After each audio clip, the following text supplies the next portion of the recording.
Bonjour et bienvenue sur ma chaîne Journal éclectique. Je m'appelle Carole et pour la finale le grungy de mon projet de mars, vous allez voir que je vais faire du stencil et un peu de grungy sur les cartes de journal.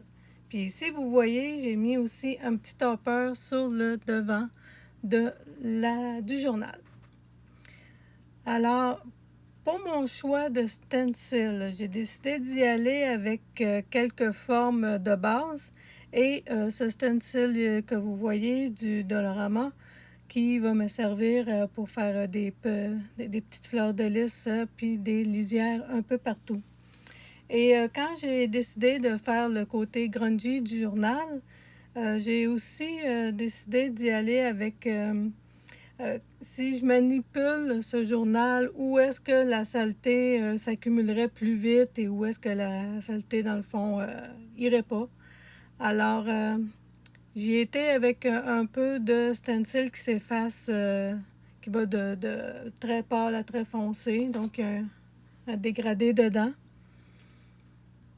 Et j'ai utilisé juste une couleur, donc ça doit être Vintage Photo, que je suis tout le temps en train de remouiller parce que j'ai pas encore reçu mon encre pour en rajouter dedans. Alors, c'est ce que je vais faire durant la vidéo. Alors, c'est quand même pas une vidéo très longue, donc c'est un petit 13 minutes. Et ça va vous donner une idée de comment je procède, dans le fond, pour vieillir un journal. Des fois, c'est pas facile, étant donné que mon journal est fait avec des papiers, justement, de designer 12 par 12, qui habituellement sert pour le scrapbooking traditionnel. C'est un peu... faut utiliser un peu son imagination pour arrêter de penser qu'il faut y aller de façon trop propre. Alors, vous voyez, comme là, je noircis un peu plus les coins de la carte que le pourtour et le derrière. C'est juste pour enlever un peu le blanc.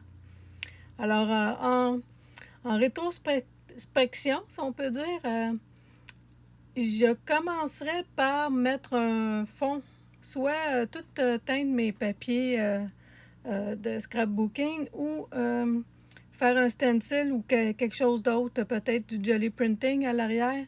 Je n'aime vraiment pas avoir le côté blanc de l'autre papier, mais je préfère ça qu'utiliser des papiers qui sont déjà imprimés en double face parce que on perd tout le temps un côté du papier quand c'est imprimé en double face. Alors, je préfère utiliser mon imagination pour le côté blanc, puis apprécier le côté imprimé.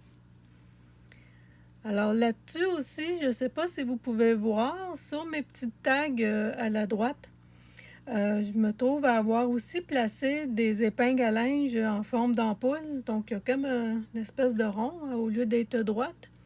Et j'ai rajouté des petites breloques, donc un petit bijou pour faire cute dans le fond. Et ça va sûrement être le dernier épisode. S'il y en a un autre, ça va juste être pour la présentation du journal officiel pour que je puisse le mettre en vente sur ma page Ko-fi. Ça va aussi faire partie des choses que je vais probablement placer en vente dans la prochaine table d'artisanat qu'on va faire avec ma soeur et ma mère. Alors, je vous laisse là-dessus. Vous allez pouvoir regarder le procédé, puis si vous aimez ça, peut-être en faire un vous-même. Si ça vous inspire, tant mieux. Et j'apprécierais beaucoup si vous pouviez vous abonner à ma chaîne, voir mon amélioration tranquillement, pas vite. Vous abonner, donc laissez un petit like, laissez un petit commentaire. Allez voir ma page Ko-fi à Journal éclectique en français. Je vais pouvoir y ajouter un petit freebie aujourd'hui. Parce que j'ai une vidéo, je mets un freebie. Et encore une fois, merci beaucoup. Et on se revoit à la prochaine vidéo pour le mois d'avril. Je devrais faire quelque chose d'intéressant aussi là. Bye!